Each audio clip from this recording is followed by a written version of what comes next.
Aku adalah anjing kurap. Karena itulah aku membunuh Munir.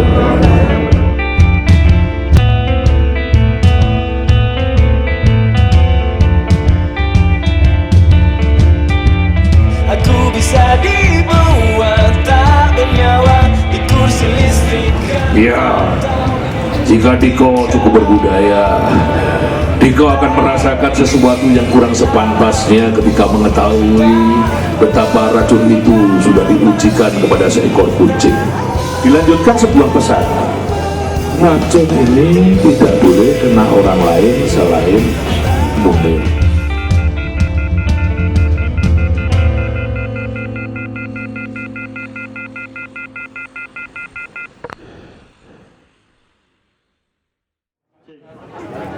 Assalamualaikum warahmatullahi wabarakatuh. Kalau biasanya kita berbicara tentang HAM itu adalah hak asasi manusia, maka detik ini kita bicara HAM, hak asasi Munir. Tepuk tangan dulu untuk Oma Munir. Gini, perkenalkan saya sudah menikah. Saya menikah 4 bulan dan istri saya sudah hamil 6 bulan. Itu saya pikir hak asasi saya kan melakukan itu. Ya.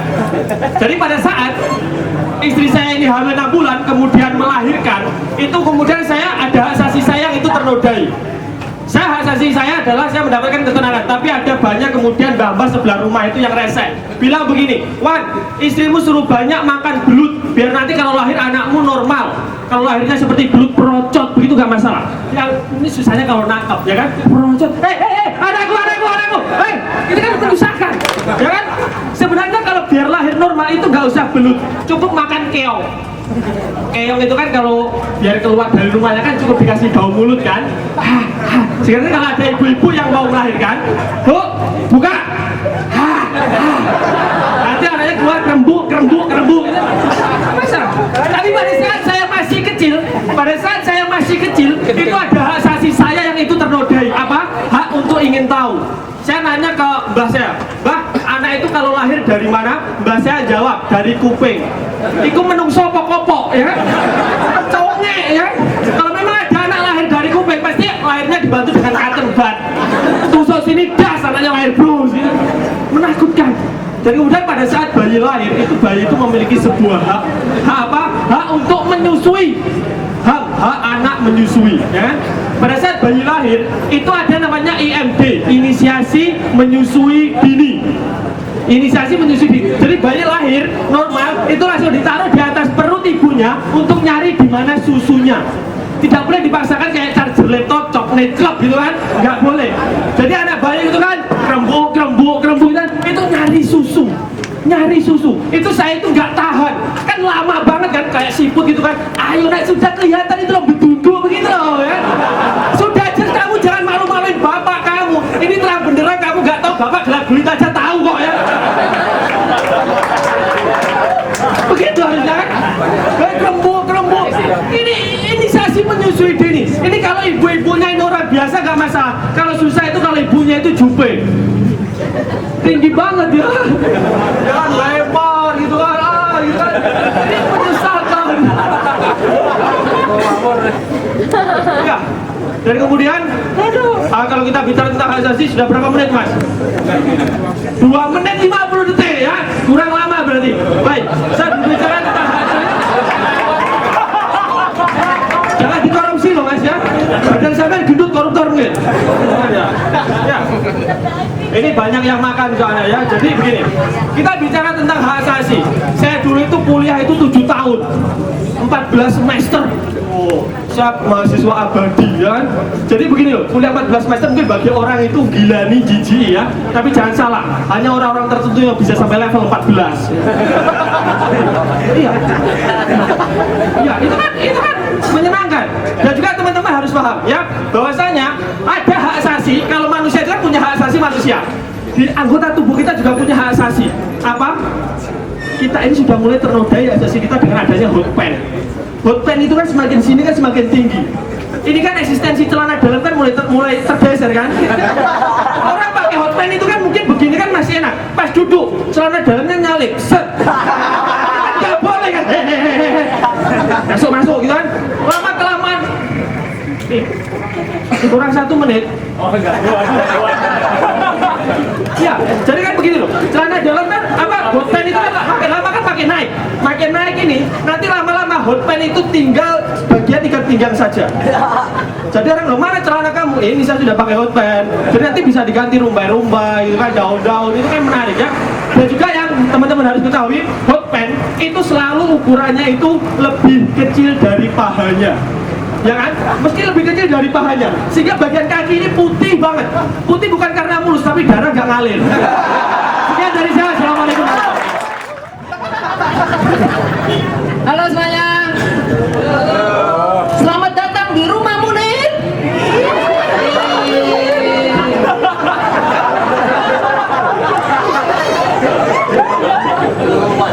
Nama saya Bang Fahri. Saya ganteng secara teori. Kalau suruh praktek, remedi.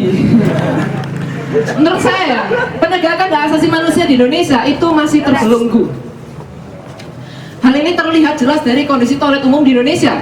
Di toilet umum kalian pasti sering melihat tulisan kayak gini, habis buang air harus disiram. Kita dipaksa untuk menyiram. Toilet ini otoriter.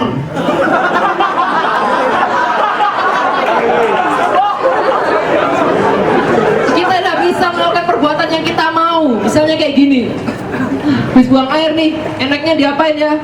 Sembah ahun. Ya. Tapi menurut saya itu ada orang-orang yang belum bisa menghargai hak asasi manusia orang lain. Misalnya hak asasi untuk hidup sehat. Ini dilakukan sama orang-orang yang suka meludah sembarangan. Saya sebel banget sama orang-orang kayak gini. Sebagai cowok ganteng, secara teori saya nggak pernah meludah sembarangan. Saya tuh kalau meludah di satu tempat aja, yaitu di sembarang tempat. Asal kalian tahu ya, ludah itu mengandung banyak virus. Iya, ada infeksi, ada virus, ada HIV, TBC, HSBC, Nervose, Beyonce, banyak. Meskipun ini dianggap melanggar hak asasi manusia seseorang untuk hidup sehat, belum ada aturan yang jelas buat ngatur menghukum orang yang meludah sembarangan di Indonesia. Kalau di Inggris ya, meludah sembarangan itu didenda 2 juta rupiah. 2 juta rupiah, bayangin. Kalian kalau dibayangin kalau misalnya hukum ini diperlakukan di Indonesia, kalian meludah sembarangan sekali aja sama dengan kalian buang BB. Meludah sembarangan 3 kali sama dengan kalian buang iPhone. Meludah sembarangan 100 kali, kalian bisa membeli hukum di Indonesia.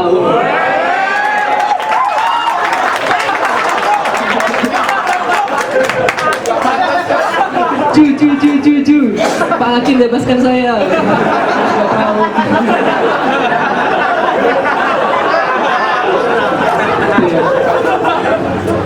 Terus ya, meskipun di beberapa sisi hak asasi kita itu dibelenggu, masih ada tempat yang memberikan kita hak asasi yang bebas, bahkan sebebas-bebasnya.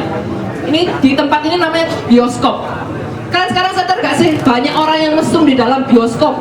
Ya enggak? Itu hak asasi dimanfaatkan berlebihan. Mentang-mentang gelap. Iya. Padahal ya, di bioskop itu ada kamera CCTV-nya. Tapi kenapa nggak ada petugas yang memperingatkan kalau ada orang mesum di dalam bioskop? Apakah toleransi di antara kita ini sudah mati ya? Tuh saya nggak kebayang itu gimana sih situasi di ruang kontrol CCTV-nya itu, mungkin kayak gini ya. Itu ngapain ya bangku A1 sama bangku A2 kok bibirnya nempel terus dari tadi? Oh, mungkin mereka kembar siam, dempet gusi. Terima kasih sudah mendengarkan. I wanna hear make some noise. First of all, I would like to say thank you. Thank you very much for Mr. Vincent. Mr. Vincent is a very good guy. He's a very good friend of mine. But I have to say sorry because for the very first time I met Mr. Vincent, I assumed that Mr. Vincent is a Chinese. It's all true because 24 years I've been living, I have 3 friends of Chinese who had named Vincent. Vincent Tan, Vincent Prasetya, and Muhammad Vincent. But Mr. Vincent show us that Indonesia is a very colorful country. Very colorful. Mr. Vincent is a Japanese, but he has Chinese name, you know. It feels like you are eating gudeg with Fuyung Hai sauce. Anyway, for all of the honorable judges, for all of the comics, for all the audience, and for Mr. Gudeg, give applause please. I've been remembering Florence Sihombi. She was sued and almost got jailed because she insulted people of Jogja. She almost get jailed. But you have to be able to remember that several months before that, there are some religious extremist people in Jogja who destroyed house for worshipping, but they didn't get jailed, okay? They didn't get sued. In that case, there is one conclusion. If you want to be offensive or insult other people or other places, you have to be first from extremists. Second, you must not be a woman. And third, you must not be ugly. And you know what? Because of that, there is only one person in Indonesia. There is only one person in Indonesia who can insult other people and be offensive to other people without getting jailed. Prabowo. Any Prabowo supporters here? Any Prabowo? Well, if there are any Prabowo supporters, well, fuck you.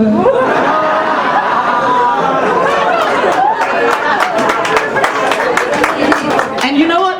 Human right itself is very connected with something that we call today as law enforcement. Law enforcement. And let me explain to you how law enforcement in Indonesia deal with something very simple like marijuana. Okay? In Canada, the government there destroy marijuana by blending them and then dry them up. In Albania, the government there destroy marijuana by burying them down at least 60 centimeters under the ground. And in Indonesia, the government here destroy marijuana by burning them in front of the public, in the police station, usually after Friday prayers. Oh yeah, the police in Indonesia will have an event called Marijuana Wal Jamaah.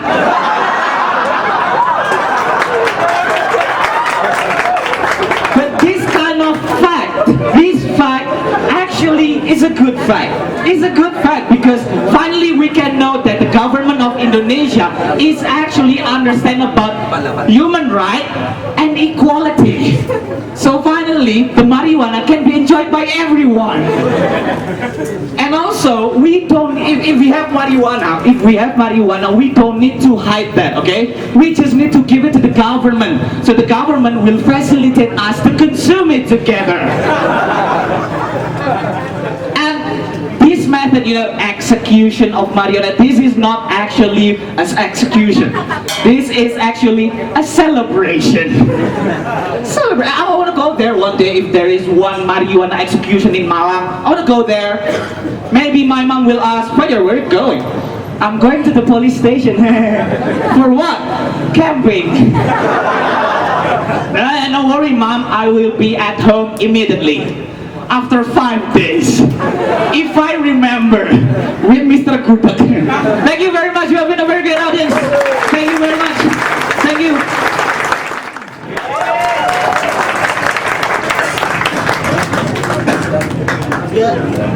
Ya, saya ini cacat fisik ya. Kalau ngomongin masalah HAM, banyak diskriminasi bagi orang cacat di Indonesia.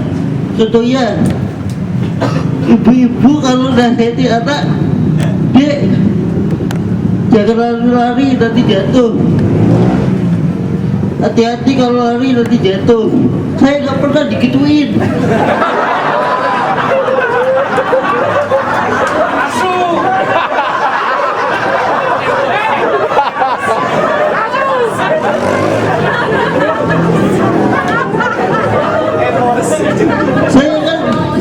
Saya juga pengen digituin.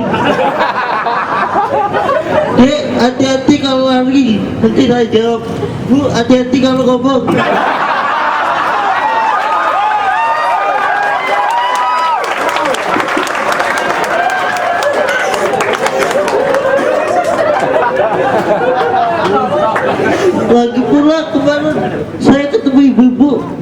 anaknya, ibunya lihat saya, suruh ke anaknya. Dia hati-hati kalau lihat TV, lihat masih itu korban semedon. Ini kan gak enak. Akhirnya saya nasihati adiknya juga. Dia betul kata ibumu, hati-hati kalau lihat TV, lihat ibumu. Apa sinetron?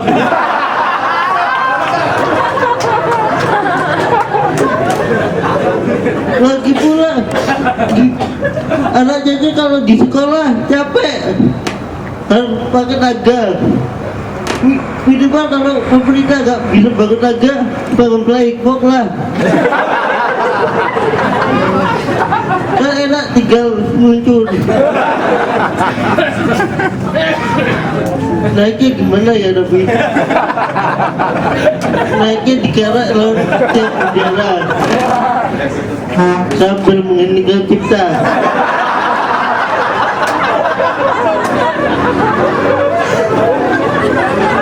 Lagi pula anak jajan itu sering dibully. Bahkan toko kartun bully kita loh. Dora the Explorer. Pernah salah satu episode Dora bilang gini, maka kamu menemaniku mendaki gunung.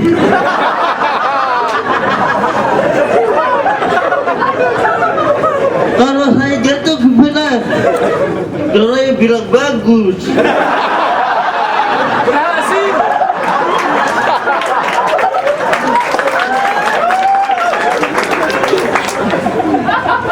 Lagi pula di Indonesia itu angkot itu sekarang sembung-sembung ya. Saya kemarin nyetok angkotnya nggak mau berhenti, saya ketabrak. Lagi pula pemerintah sekarang ingin merencanakan pemotongan harga untuk orang cacat. Itu kan saya nggak suka. Itu kan mendiskriminasi kita. Yang kita butuhkan adalah perhatian khusus. Perhatiannya apa? Beri kamu pekerjaan. Pekerjaan apa? Jadi pelakot. Kan enak kalau saya jadi pelakot. Ada ibu naik, Pak ini justru arah kemana? Saya juga nggak tahu Bu. Saya kan orangnya pasrah.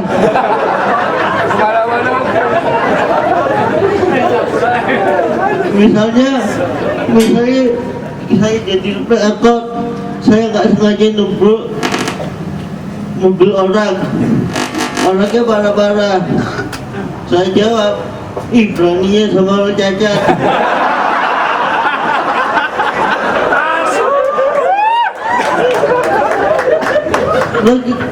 Lagi pula biaya kesehatan di Indonesia ini mahal sampai 15 juta kadang-kadang. Makanya karena itu saya gak sehat-sehat. Bukannya saya gak kuat bayar, tapi orang sehat itu udah mainstream. Jadi saya kepingin jadi ustadz supaya bisa membuka pengobatan alternatif buat saya sendiri. Ya.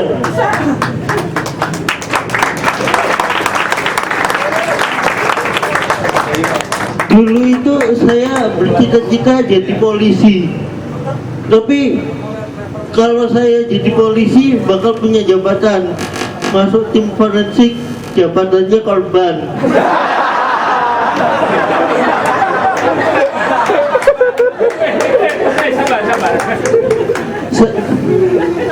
Coba bayangin ya kalau saya jadi polisi, ada yang laporan, Pak rumah saya kemalingan. Saya jawab, Pak saya ini nggak bisa ngejar maling, jadi tolong bilangin malingnya ya, saya tunggu di sini.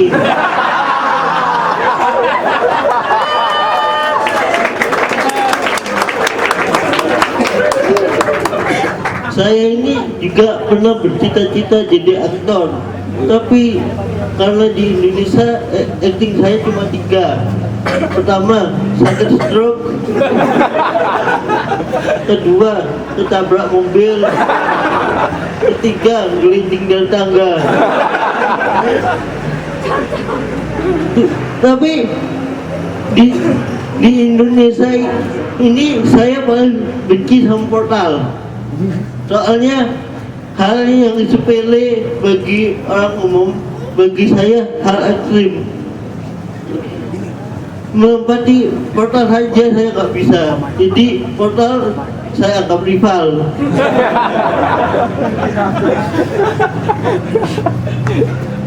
Saya cari di Google pemain Portal, nggak ada. Rival yang sulit. Portal kalau saya ketemu Portal, saya mesti teriak, Portal, hari ini saya bakal mengalahkanmu.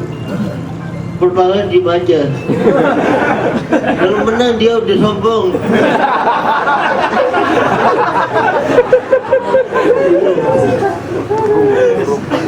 Saya ini juga pernah bercita-cita jadi bintang iklan klinik Tongfang.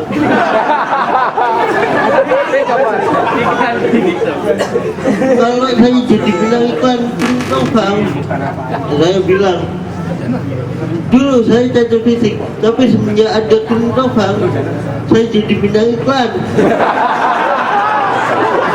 Terima kasih klinik Tongfang.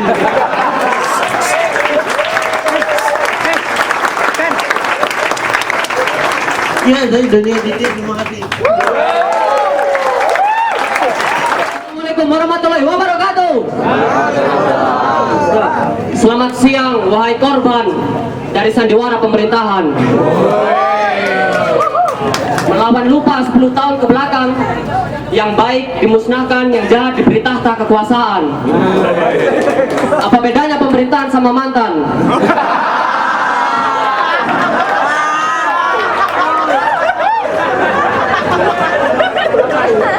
Kita sudah memberikan apa yang mereka inginkan, tapi kita dilupakan tidak lebih dari sebuah kenangan.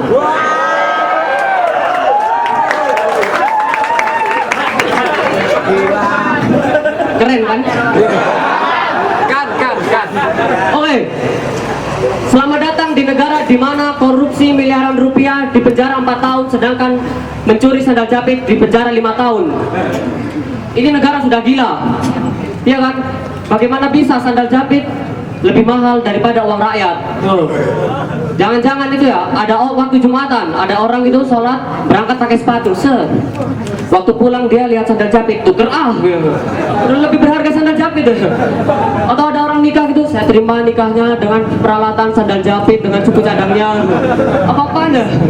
Atau juga ada gitu kan, ada bapak udah sekarat gitu kan, oh anakku, aku sudah tidak bisa bertahan di dunia ini lagi. Ayo ayahku, kau pasti bisa. Aku tidak bisa sendirian hidup di dunia ini. Tidak bisa, maaf. Dan aku juga minta maaf, aku tidak punya harta benda untuk aku wariskan. Tidak perlu harta itu, aku tidak butuh. Tapi anakku, di belakang rumah ada sandal jepit 1. Oke, tidak ada. Apa-apa nih, sandal jepit lebih anu. Dan juga selamat datang di negara katanya semua orang berhak mendapatkan pendidikan yang layak. Itu apa-apanya. Bahkan di daerah sana itu masih banyak sekolah yang tidak ada lantai keramik, tidak ada hiasan dinding, tidak ada pintu, tidak ada jendela, tidak ada atap. Ternyata sekolah sepak bola.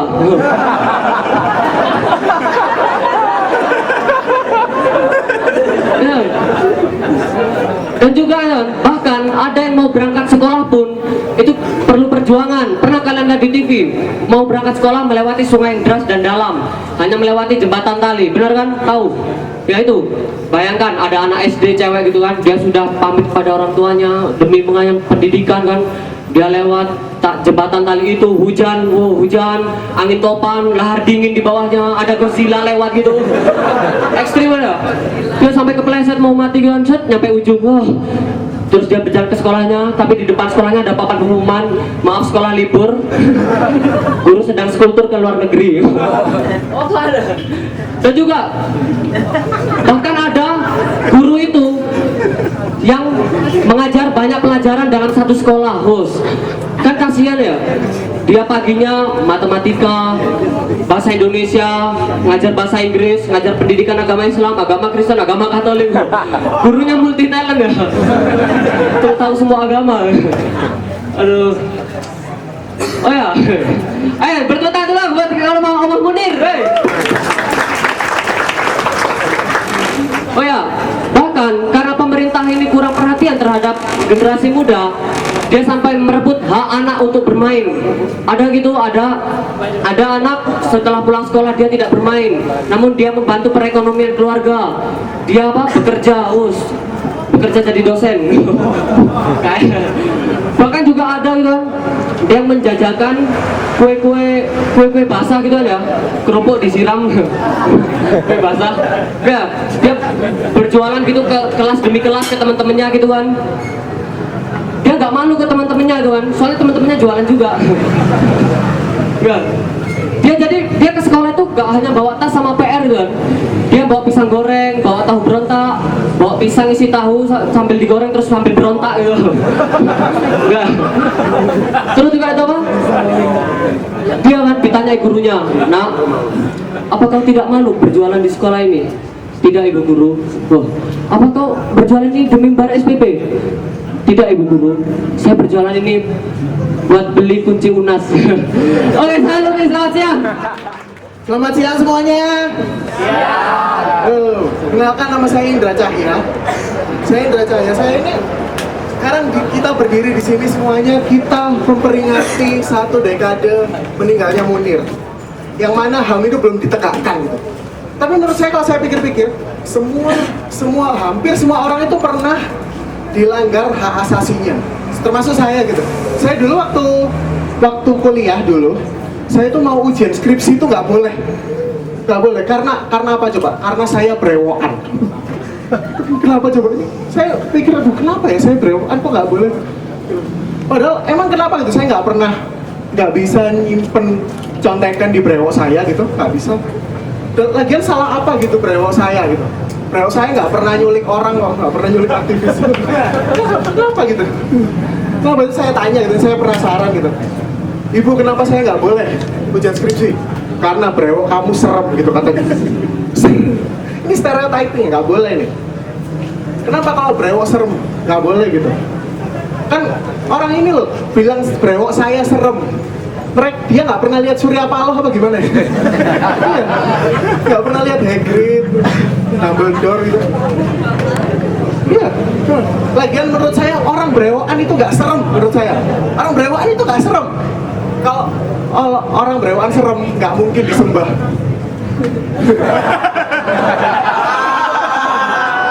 Iya. Minggu-minggu ibadah, "Duh, astaga, serem banget." Nggak ada kan kayak gitu. Tapi kalau ngomongin HAM ya, ini kalau kita menelaah HAM itu apa, kenapa HAM itu ditegakkan, itu pasti kita akan sampai pada suatu konklusi gitu. HAM itu ditegakkan karena ada penjahat HAM, ya nggak? Karena ada pelanggar HAM, ya kan? Nah, kalau kita ngomong, kalau ada kata penjahat HAM, di otak kita tuh yang muncul apa coba? Satu nama pasti. Siapa? Orang yang pernah nyulik aktivis, terus kabur. Tahu siapa? Atau orang yang, atau kalau nggak tahu, ini orang yang kemarin gagal nyapres terus ngambek lah. Satu nama. Tahu kan? Tahu. Ya udah kita sebut aja. Bukan. Tahu aja. Takut nyebut ya? Kalau kita sebut aja orang ini dengan sebutan Mr. P ya, Mr. P.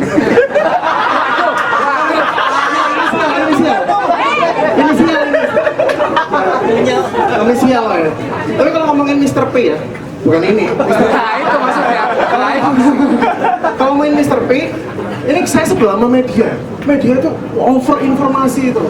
Over informasi, kita terlalu banyak ditaburin micin informasi sehingga kita bengkok. Tahu nggak apa yang komplimen media terhadap Mr. P ini? Tegas. Mr. P tegas, Mr. P tegas. Padahal, tapi P ya menurut saya, Mr. P ya haruslah tegas. Dia kan orang militer gitu. Orang militer tuh harus tegas, siapa, siap, asal bapak suka, siapa, culik, siapa, siap. Ya, emang ada orang militer kemayu gitu, nggak ada kan. Mr. P, pimpin apel, males. Tuh pakai baju doreng lagi, aku kan pengennya pakai legging macan Asia.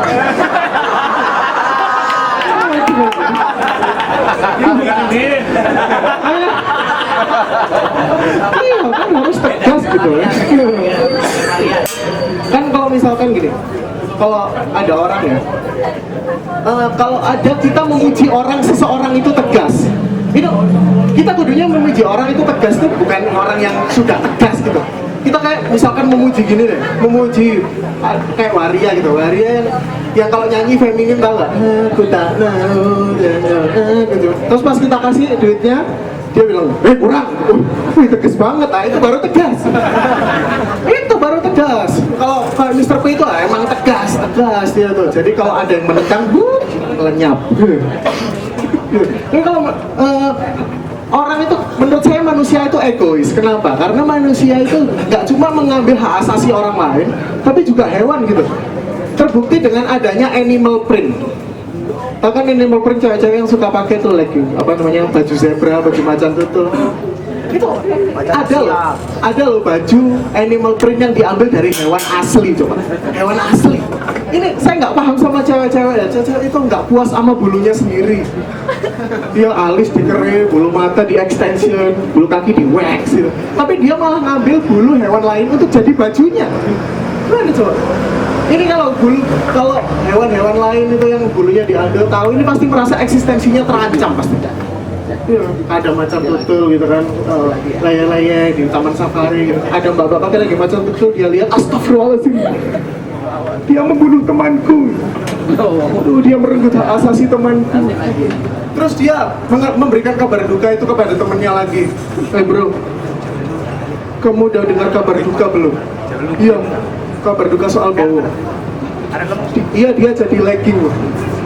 Ya kasihan ya dia padahal pengen jadi macan Asia. Terima kasih, nama saya Indra.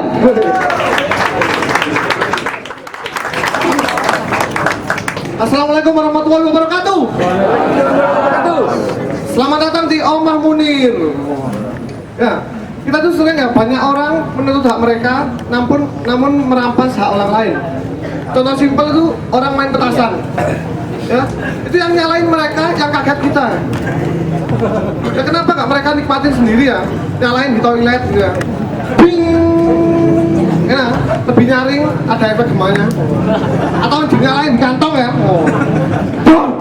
ada efek darah-darahnya. Nah, gitu ya. Saya juga bingung sama tingkat kepuasan orang main petasan itu gimana. Mereka menyalakan, dilempar terus lari. Ya. Kalau emang gitu maunya, langsung aja beli, nyalain, lempar aja langsung ke situ ya. Dar. Ya. Aduh. Tepuk tangan buat Omah Munir. Waduh.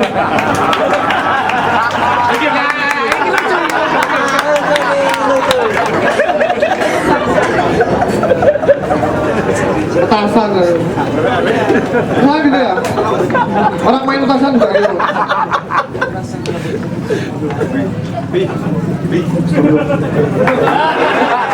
Lucu.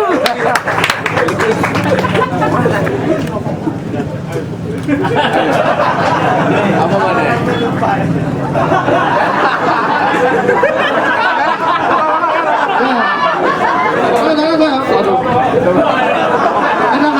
Ada hak lain. Orang yang merampas hak orang lain itu ya, salah satunya ya itu perokok. Ya, karena perokok itu mereka merampas hak orang lain yang ingin mendapatkan oksigen yang segar. Ya. Smoking area diciptakan untuk mereka merokok di situ. Kenyataannya mereka merokok di mana-mana. Polusi di mana-mana. Bagi kita nggak merokok, tempat paling polusi yang bebas dari polusi adalah smoking area. Ya. Tagline rokok sekarang juga aneh-aneh ya. tagline rokok makin hari makin cuek. Kalau dulu itu merokok menyebabkan kanker, serangan jantung dan lain-lain. Sekarang merokok membunuhmu. Ya. Mungkin suatu saat merokok sakarmu. Kamu ini sakit gak takut, mati gak takut, terserah kamu ya. Aku loh cuek. Aku cuek tapi aku sayang. Ya. Rokok juga gitu. Gambarnya itu nggak konsisten ya. Gambarnya rokok itu nggak konsisten. Gambarnya tulisannya kan merokok membunuhmu, tapi di gambarnya itu kayak nikmat banget misalnya. Nikmat banget. Seharusnya gambarnya itu orang mati tapi rokoknya tetap hidup. Ya. Itu buat bukti ya. Rokok aja nggak mau mati. Kalian ngapain mati demi rokok?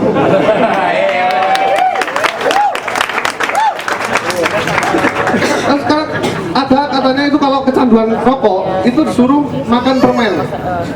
Ingat dulu waktu kasus anak kecil yang kecanduan rokok itu, anak kecil kecanduan rokok, wah itu ya, itu mungkin dulunya kecanduan permen. Kasih rokok berhenti makan permennya, ketagihan rokok akhirnya. Kasih permen lagi, ketagihan permen. Berhentinya ternyata dikasih permen rokok, tapi tetap dibakar. Terus yang menuntut hak lagi, cewek itu kalau menuntut haknya itu berlebihan. Ada teman saya itu ke mall sama cowoknya, ceweknya, aku mau beli tas itu.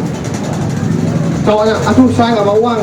Kamu nggak bawa uang ya? Ya udah pakai uang dulu ya, nanti kamu ganti. Ini maksudnya apa? Butuh siapa? Cowok nggak tahu diri ya. Dalam hati ngomongnya. Itu kan nggak mungkin cowok melakukan gitu ke cewek ya. Misalkan, sayang aku ingin beli sepatu futsal itu. Aduh sayang, aku nggak bawa uang. Oh kamu nggak bawa uang ya? Ya udah kita pulang aja, aku juga nggak bawa uang. Itu kan bukti kalau cowok itu nggak matre. Ya memang nggak mampu. Saya mau tarik, terima kasih.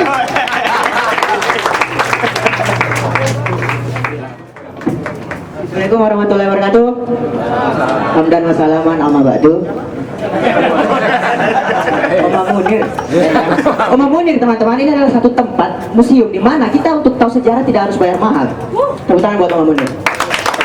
Luar biasa. Kemarin itu saya mau ke museum angkut tapi tidak jadi masuk. Karena kenapa? Hitungannya mahal, tiket masuknya mahal. 75.000 per kepala. 75.000 per kepala teman-teman, bayangkan itu baru kepala, belum tangan, belum kaki, batu ginjal 2. Mahal. Kecuali Oma Munir ya. Pelanggaran HAM teman-teman, menurut saya ini terbagi menjadi 2, pelanggaran HAM berat dan pelanggaran HAM yang biasa. Pelanggaran HAM biasa ini mencakup dengan pencemaran nama baik, pemukulan dan penganiayaan, baik fisik maupun mental. Makanya saya paling benci dengan orang-orang yang suka melakukan bullying dengan mempermasalahkan tinggi badan. Kenapa? Gara-gara tinggi badan teman-teman, gara-gara tinggi badan saya tidak pernah bisa jadi anggota Paskibra. Padahal itu obsesi saya sejak kecil. Obsesi sekali, saking terobsesinya saya tuh kalau latihan baris berbaris suka ciri-ciri waktu paling enak tuh pas mau sholat sama teman-teman gitu kan, luruskan soft dan rapatkan barisan. Kepada Tuhan Yang Maha Esa, hormat berat. Itu ibu saya kalau tahu pasti marah, jamban anak blogger. Kamu ngapain ulang-ulang? Kita lagi latihan tante.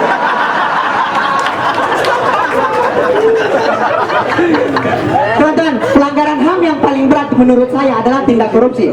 Suciwo Tejo pernah bilang begini, orang yang melakukan korupsi sebenarnya adalah orang-orang yang melakukan pelecehan agama, karena mereka sudah tidak memikirkan agama mereka itu apa.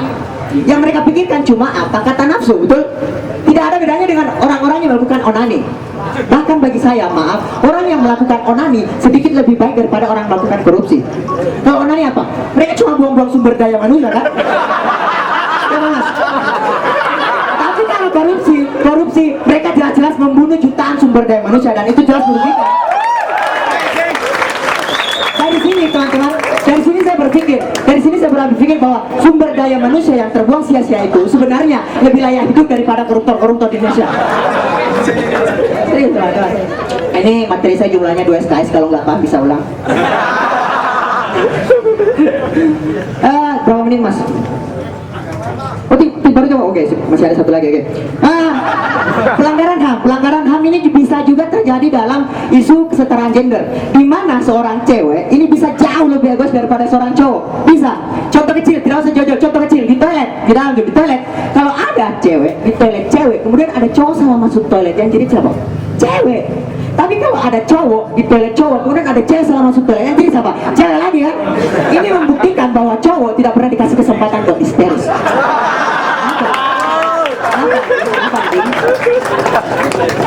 Kenapa? Tapi ada satu momen di mana seorang cewek tidak bisa mengalahkan seorang cowok.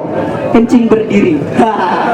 Kencing berdiri. Cewek kalau kencing berdiri, itu kan apa ya, ibarat kayak air mancur yang sedang tersumbat.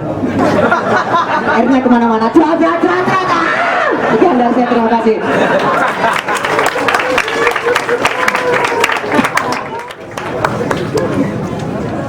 Assalamualaikum warahmatullahi wabarakatuh.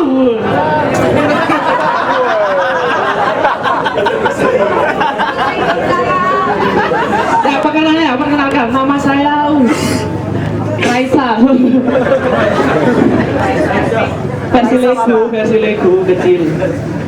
Dan saya mau ngomongin hak tentang mengembangkan bakat dan minat. Orang tua kadang sering menghambat-hambati anaknya ya buat mengembangkan bakat dan minatnya. Contohnya saja, saya kemarin itu mau futsal kan, mau futsal. Kamu jangan futsal. Kamu fokus sama kuliah kamu saja. Ibu saja yang futsal. Gitu ya. Tapi kalau dipikir-pikir omongan orang tua itu kan emang benar ya. Futsal itu kita bisa menghabiskan 10 sampai 20 ribu per hari. Bayangin kalau uang itu kita kumpulkan 2 tahun, itu bisa buat kita pergi ke Mekah bikin lapangan futsal. Yang futsal tetap mak saya. Dan gitu ya. Saya mau ngomongin hak asasi manusia. Perlu kalian tahu ya, hak asasi itu bukan hanya milik manusia, tapi hewan juga punya hak asasi. Contohnya aja, kita kan pernah diajarin ya, kalau kalian nyiksa hewan, kalian akan dibalas dengan yang setimpal di neraka nanti.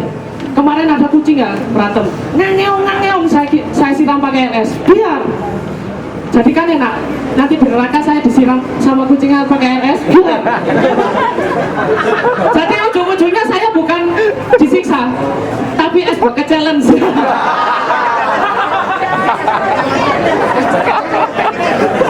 Enak di neraka es bucket challenge saya. Terus ya, ada banyak para pelaku pelanggaran HAM yang mereka ini bebas dengan bepergian. Saya kenapa? Hukum di Indonesia itu bisa dibeli. Contoh simpel, itu ketika kita ditilang, biasanya kan kita ditilang gini. Ini kenapa? Spion cuma 1, gak pakai helm. Ini juga lampu sen gak 2, malah 3.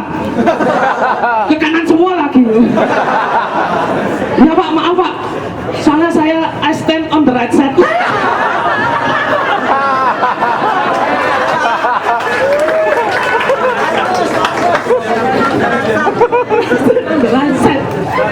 Dan ketika kita ditilang ya, kita pasti akan diberi opsi 2 ya, cepat atau sidang. Kalau cepat 150.000, itu kan mudah ya saya harus pilih yang paling mudah. Coba kalau pilihannya ini yang sulit, kamu pilih cepat, sidang apa karaokean? Itu makin sulit. Jauh deh karaokean. Terus ada lagi ya, anak pejabat itu pasti semena-mena dengan namanya hukum. Contoh simpelnya, kalau anak pejabat ini kena tilang, Brit, kamu kena tilang. Oh, saya kena tilang Pak. Bapak nggak tahu jabatan ayah saya apa? Emang apa Dek? Ketua OSIS. Terima kasih, nama saya sudah.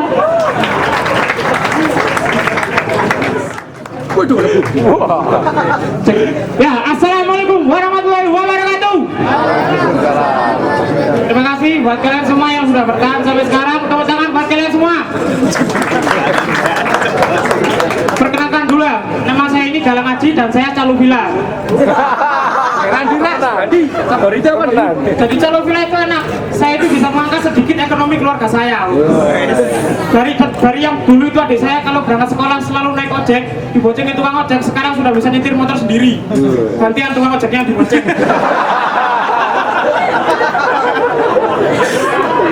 Dan mama saya sekarang itu udah sosokan ikut-ikutan gaya. Sekarang kalau di kamar tidurnya adanya mau udah nggak pakai obat nyamuk yang bakar, pakainya obat nyamuk yang semprot, tapi makainya masih dibakar. Ini apa?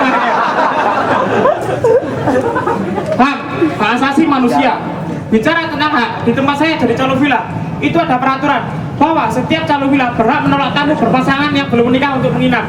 Gara-gara ini sekarang di villa saya itu bersih, gak ada lagi orang yang musuh berpasangan, adanya musuh berkelompok ini.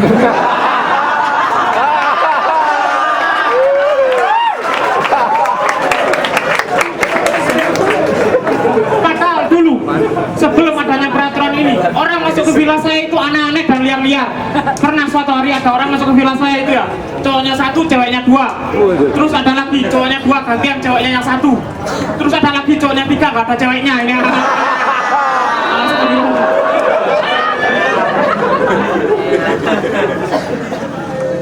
Dan bicara tentang hak, menurut saya di daerah-daerah terpencil masih banyak sekali warga negara Indonesia yang belum mendapatkan haknya.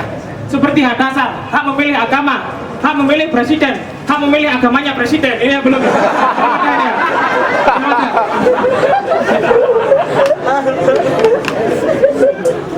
Dan mungkin banyaknya warga negara yang belum mendapatkan haknya itu karena program-program dari pemerintah banyak yang tidak bersinggungan dengan hak mereka yang semestinya. Misalnya program pembagian kondom gratis. Ini buat apa kondom dikasih gratis kalau beras miskin masih harus dibeli?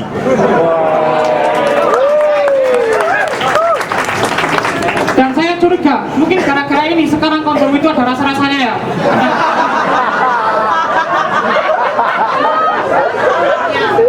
Soalnya makanan pokok orang di Indonesia bukan lagi beras, bukan lagi nasi, tapi kondom. Dan sekarang rasa-rasa kondom itu aneh-aneh. Ada rasa jambu, apel, arning, titik jahe, apa itu?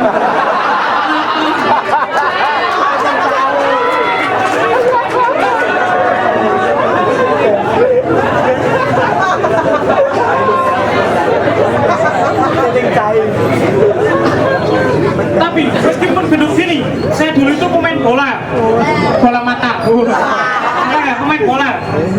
Dan hak seorang pemain bola itu adalah mendapatkan gaji sesuai dengan apa yang dia lakukan terhadap timnya. Tapi dalam kenyataannya banyak pesepak bola di Indonesia itu yang belum mendapatkan hak mereka yang semestinya. Ada yang gajinya sampai nunggak 1 bulan, 2 bulan, bahkan ada yang sampai bayar, soalnya dia penonton gitu. Jadi wajar ya kalau timnas kita sekarang itu banyak sekali menelan kekalahan. Dan saya melihat di banyak media, penyebab kekalahan timnas itu karena kita tidak memiliki striker yang haus gol. Menurut saya kita punya striker yang haus gol dan bisa mencetak gol yang lebih banyak. Cuman mereka lagi ikut program KB pemerintah, 2 gol lebih baik gitu.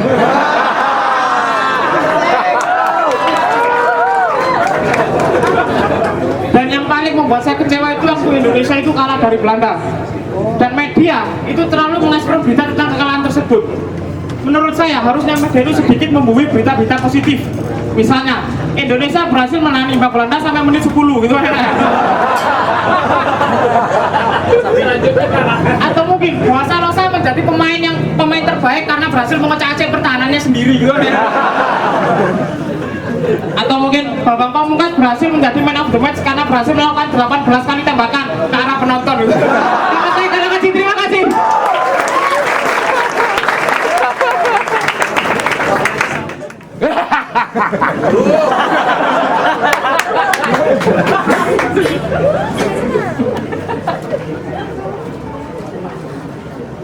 Selamat sore teman-teman sekalian. Sore sudah. Selamat datang di Omah Munir. Tepuk tangan untuk Omah Munir. Oke. Hari ini 10 tahun kita memperingati kembalinya Munir. Kembalinya Munir ilahi, semoga bisa memberikan perjuangan Munir ini jangan sampai tersia-siakan. Saya tuh tidak tahu, sulit saya mau stand up comedy di sini kalau misalnya bicara tentang Munir, karena kita bisa stand up comedy bicara segala macam hal, ini semuanya itu tidak lepas dari perjuangannya Munir. Maka mari kita berikan aplaus yang paling meriah untuk Munir. Dan saya siang hari ini mau mengutuk kegagalannya Presiden SBY. Saya mengutuk kegagalannya Presiden SBY karena menurut saya yang paling bertanggung jawab untuk mengusut, bukan bertanggung jawab sih, karena yang janji sendiri kan dia ya. Yang janji sendiri kan dia ya untuk mengusut tuntas kasus Munir. Tapi sampai dia sudah mau lengser juga belum ada tanda-tandanya juga kasus Munir mau dibawa kemana itu. Dan kecewa dengan model presiden yang seperti ini karena dia itu kebanyakan pelin-pelan. Saya kasih contoh, dan pelin-pelannya dia itu selalu merugikan rakyat. Kecil. Saya kasih contoh satu pelin-pelannya dia merugikan rakyat kecil. Sekitar pertengahan tahun akhir tahun 2011 itu pemerintahan SBY mau menaikkan harga BBM. Pernah ingat gak yang mau menaikkan harga BBM? Wah, itu pas BBM sudah mau naik, tiba-tiba didemo sama rakyat. Kemudian BBM tidak jadi dinaikkan. Nah, ini merugikan rakyat. Selalu merugikan rakyat. Yang pertama dirugikan adalah rakyat kecil. Pada saat dia bilang BBM mau naik kan harga langsung naik kan? Harga langsung naik, mau segala macam. Terus pada saat itu juga di lain sisi ada rakyat kecil yang melakukan penimbunan BBM. Iya kan? Ada yang melakukan penimbunan BBM. Ternyata beberapa hari kemudian BBM tidak jadi dinaikkan. Nah, ini pikirkan perasaannya orang-orang yang menimbun BBM ini. Pikirkan perasaannya orang-orang yang menimbun BBM. Mereka itu rakyat kecil loh. Dan mereka itu tidak bisa menuntut haknya, men. Tidak mungkin penimbun BBM tiba-tiba turun ke jalan, naikkan BBM. Gara-gara pelin-pelannya dia. Makanya kita sih sedikit berharap mudah-mudahan di era kepemimpinan Pak Jokowi ini kasus Munir bisa terselesaikan. Satu, Pak Jokowi sudah janji atau belum sih? Ya udah, nggak usah janji, yang penting dilaksanakan aja ya. Saya tuh bersyukur sekali. Apalagi rivalnya Jokowi ini adalah orang yang kita sangka bersama-sama bertanggung jawab dengan kepergiannya Munir. Itu kemarin pemilihannya Jokowi itu menurut saya pemilihan yang paling berat. Saya saja yang golput itu turun tangan langsung. Menurut saya kemarin itu adalah pemilihan yang paling berat karena diwarnai dengan berbagai macam fitnah-fitnah. Kalian lihat kan? Itu salah satu yang saya paling cermati itu adalah fitnah-fitnah. Ini yang saya bilang. Ini mudah-mudahan pendidikan demokrasinya kita jangan seperti itu. Jangan kita selalu gampang percaya dengan fitnah-fitnah. Kemarin tuh Pak Jokowi itu segala macam difitnah. PKI lah, komunis lah, kurus kerontang lah, agama lain lah, terlalu banyak. Dan fitnah-fitnahnya ini kadang-kadang sudah tidak masuk akal. Kadang-kadang hal yang tidak ada diada-adakan. Pernah lihat tidak fitnah-fitnahnya Pak Jokowi yang menggunakan alat-alat Photoshop? Iya kan? Pak Jokowi tidak pernah ke suatu tempat tiba-tiba dipakai Photoshop, ada di situ. Oh, ini menurut saya orang-orang yang otak-otaknya pakai Photoshop ini memang tidak ada rasa cintanya dengan tanah air. Karena menurut mereka mungkin Photoshop itu bisa menyelesaikan masalah bangsa, padahal kan tidak. Kan tidak mungkin juga misalnya kita mau perang sama Malaysia. Tiba-tiba kita edit pakai Photoshop, tentaranya kita jadi banyak. Ya, tidak mungkin juga ya.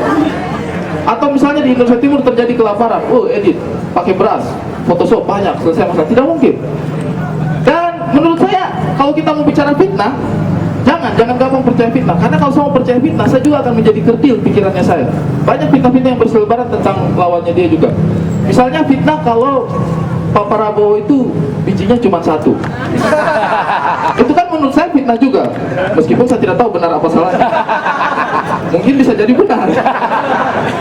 Besar kemungkinan ya. Tapi saya tidak mau percaya karena menurut saya itu fitnah. Tapi saya pikir, bayangkan kalau misalnya fitnah ini dilempar ke permukaan sama publik. Kan pendukungnya Jokowi fitnah, wah jangan pilih Prabowo, bijinya cuma satu. Jadinya kan tidak enak kan. Terus dia jadi gundah gulana. Dia datang sama anak, itu sekarang ada fitnah beredar tentang biji saya, bagaimana cara mengatasinya? Tenang Pak, kita sudah atasi. Tuh, atasinya bagaimana? Kita sudah sebar Photoshop tentang biji babat.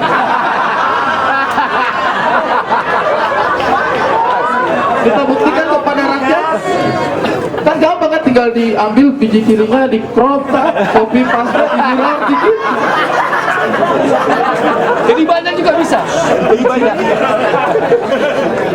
Jangan gampang percaya fitnah, Dan fitnah ini selalu dikemukakan oleh media-media.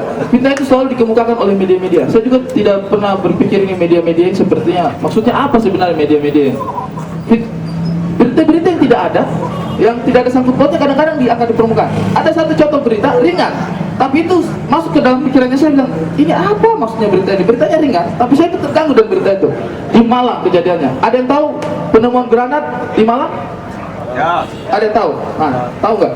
Nah itu penemuan granat di Malang. Tapi beritanya apa coba? Sedang asik BAB Ngadiman menemukan granat. Serius, demi Tuhan beritanya kayak gitu. Sedang asik BAB Ngadiman menemukan granat. Ini jadi saya bikin saya bertanya-tanya, apa yang terjadi?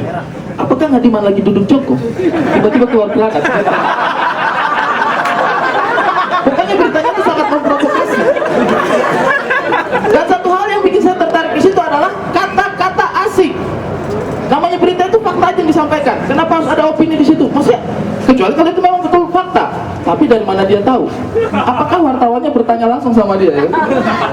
Pak, Bapak yang menemukan granat? Iya Pak. Pada saat itu Bapak sedang apa? Sedang BAB. BAB-nya asik tidak? Kenapa harus ada kata-kata asik di situ ya kan? Ini sebenarnya berita tentang penemuan granat atau pengadimin pencernaannya lancar kita tidak tahu. Atau mungkin memang dia melakukan observasi pada saat itu, kebetulan wartawannya lihat gitu kan. Jadi pada saat pengadimin itu menemukan granat, dia memang lagi BAB dan BAB-nya itu memang lagi asik kan. Apa orang BAB-nya asik gitu? Sedang asik BAB. Ada orang asik. Terus saya itu terima kasih sekali sama Munir karena berkat perjuangannya Munir kita akhirnya terlepas dari rezim Orde Baru. Karena rezim Orde Baru itu, ya ampun, kalau mungkin ada yang bilang ingin kembali ke zaman enakan zamanku, saya bilang ya fuck you lah, mungkin kamu merasakan. Kita yang di timur sana, kita orang di Indonesia Timur itu, sengsara banyak dengan Indonesia, dengan rezim Orde Baru, diperbodohi lah. Dan sebenarnya orang timur itu yang banyak jadi korban HAM kalau di Indonesia ya. Kita tuh kadang-kadang jadi korbannya 2 kali. Kadang-kadang saya bisa merasa sedikit kecil hati jadi orang timur, karena saya itu kan lahir di sana, besar di sana. Itu kita makanan saja 4 sehat 5 sempurna itu susah, kurang gizi. Sampai di tanah Jawa, setiap ada perkelahian, kita yang harus maju duluan. Ini kan tidak masuk akal. Kayak kita yang kurang gizi, tapi kita yang harus kuat. Mau apa orang-orang?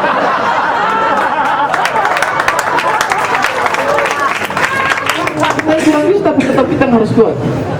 Dan jujur saja, selama zaman rezim Orde Baru itu Indonesia Timur itu ditinggalkan. Bukan tertinggal ya, tapi ditinggalkan. Banyak hal ketinggalan sana.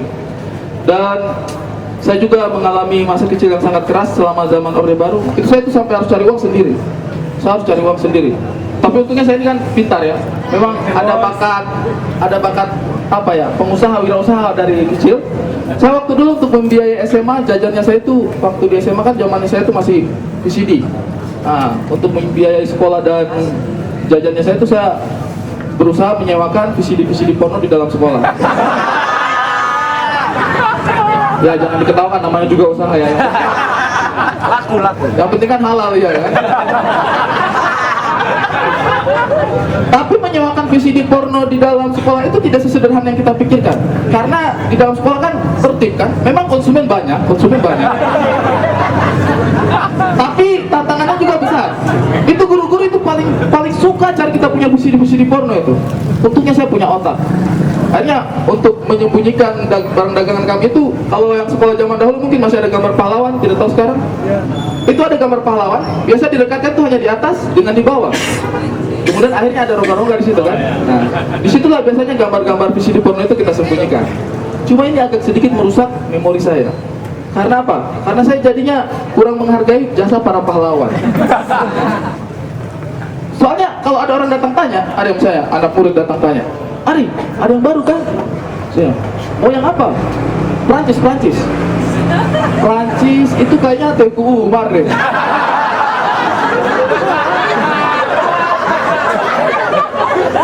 Kalau ada yang tanya, Ari ada yang baru Ari. Apa? Mau yang apa? Yang Cina, yang Jepang.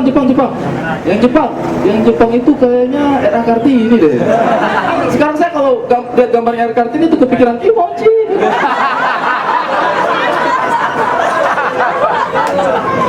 Agak merusak pikiran saya serius. Tapi pada suatu hari akhirnya bisnis kami ini berhasil digulung oleh guru-guru di sekolah. Guru-guru melakukan razia besar-besaran. Akhirnya ketemu semua VCD pornonya saya itu ketemu. Wah, diambil terus dibakar. Sama-sama dengan ganja juga dibakar sekalian di situ. Susah saya. Hampir bangkrut saya waktu itu. Cuma berkat usaha yang gigih, akhirnya saya memulai lagi bisnis menyewakan VCD porno ini dari bawah. Tapi saya akhirnya harus mencari tempat persembunyian yang paling bagus. Dan akhirnya di sekolah itu saya temukan tempat persembunyian VCD porno yang paling bagus. Ternyata jangan dibalik ke poster pahlawan, tapi di baliknya ini aja Ernest Prakasa. Selamat sore teman-teman semua, terima kasih, senang bisa berada di sini. Tepuk tangan buat Pak Jokowi, boleh? Tepuk tangan buat Pak Jokowi. Nah, ini yang nggak tepuk tangan ini antara dua nih. Dukung Prabowo, yang dukung Prabowo ada?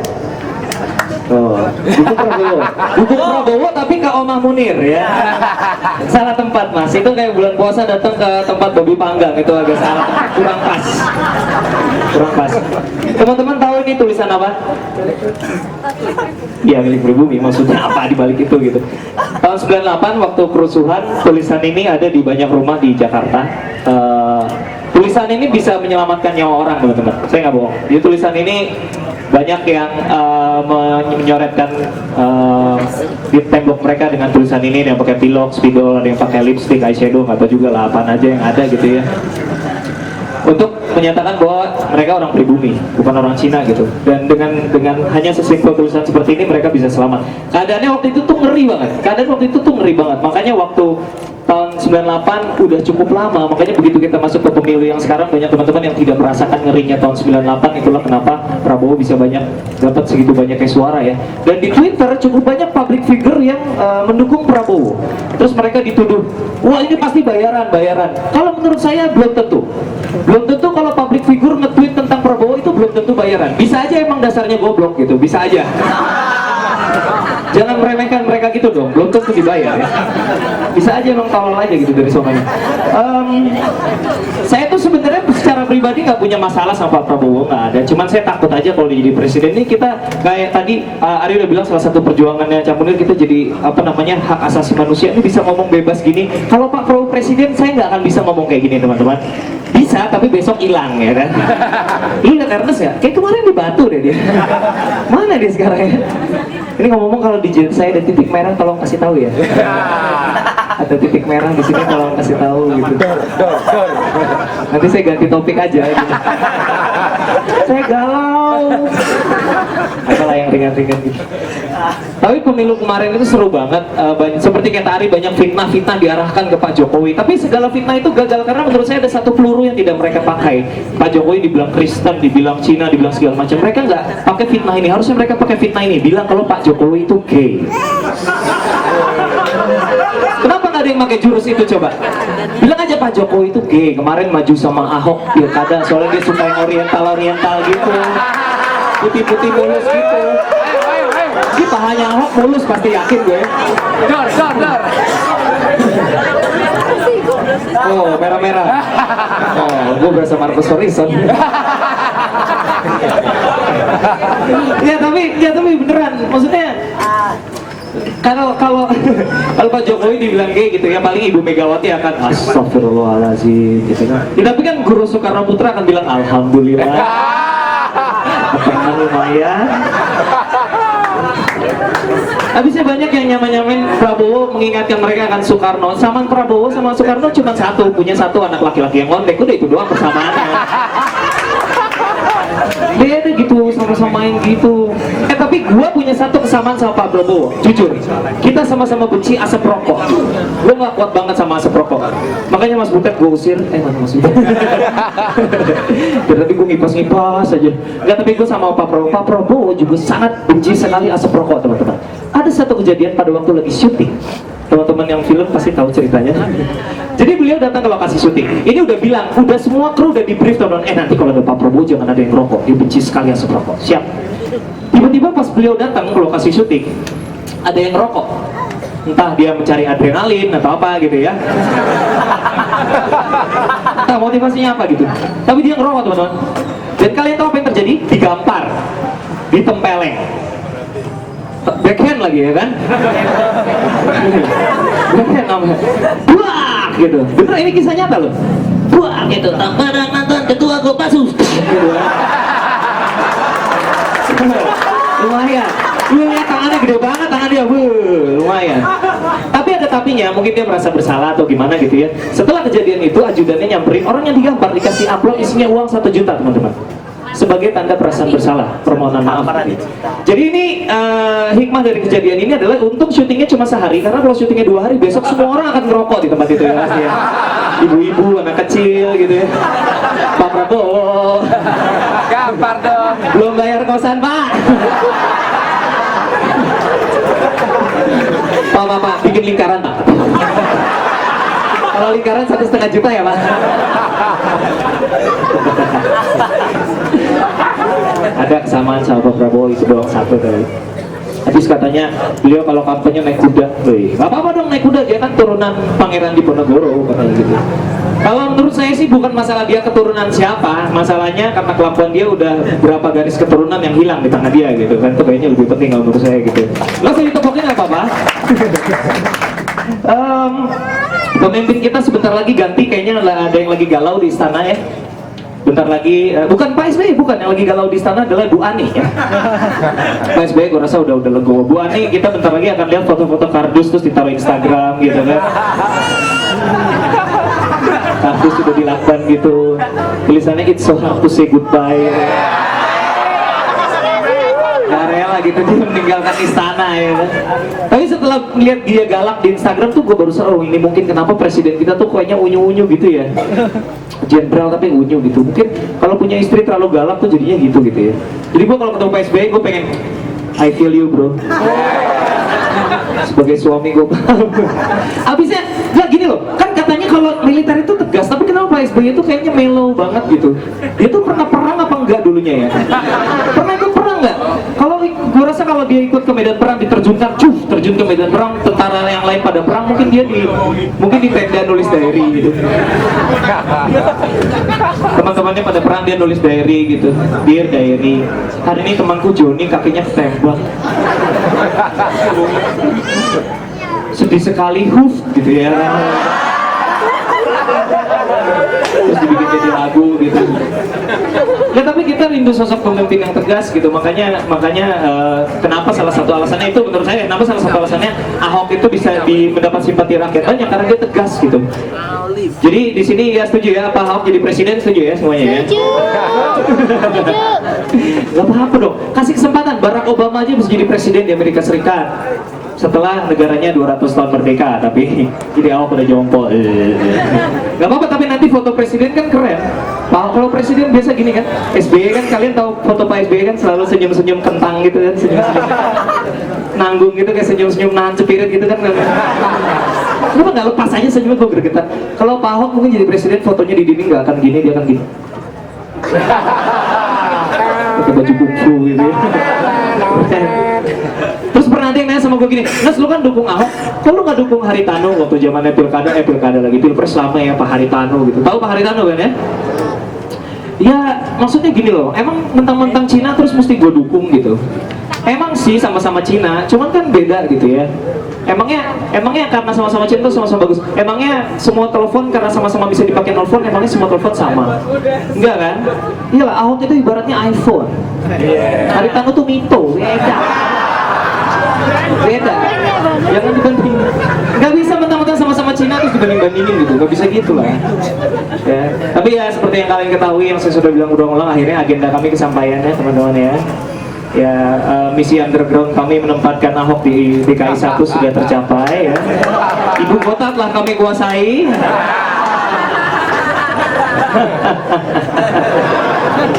Rasain loh. Walah, dari kecil Cina, gubernur Cina anjing. Apa? Gue dari kecil tinggal di Jakarta ya, nggak pernah mimpi punya gubernur Cina beneran. Nggak mungkin, mana mungkin bisa gitu. Tapi ternyata kejadian juga. Mungkin kita tunggu gebrakannya lah. Mungkin dia akan bikin FPI tandingan gitu ya. Front Pembela Imlek, kita nggak tahu. Bisa aja. Mungkin yang akan berubah adalah PRJ ya, Pekan Raya Jakarta yang identik dengan makanan khas Betawi gitu, kayak misalnya asinan, terus rujak Betawi kerak telur gitu ya. Mungkin itu akan berubah tahun depan. Mungkin kita akan lihat kayak kue tiaw sirang gitu ya, terus sate babi gitu ya. Apa? Tapi yang pasti terakhir ya soal Ahok. Jadi gini, gue pernah baca suatu berita tentang dia. Ini gue baca di detik.com. Tadinya ini hoax kayak, tapi kayaknya ini bener. Jadi diberitakan bahwa waktu Pak Ahok masih kecil, dia pasti waktu namanya balita kan nyusu ya, ASI gitu. Katanya kadang-kadang dia nyusu sama ibunya, kadang-kadang dia nyusu sama neneknya. Pas baca, apa iya ya, apa benar gitu. Tapi mungkin aja itulah mungkin menjelaskan kenapa dia begitu gagah berani. Nyusu sama ibunya, nyusu sama neneknya. Berarti dari kecil dia udah mengkonsumsi ramuan kuno gitu. Bayangkan kekuatan yang dia miliki. Nyusu sama ibunya, nyusu sama neneknya. Ini berarti dari bayi ASI yogurt, ASI yogurt, ASI yogurt. Sama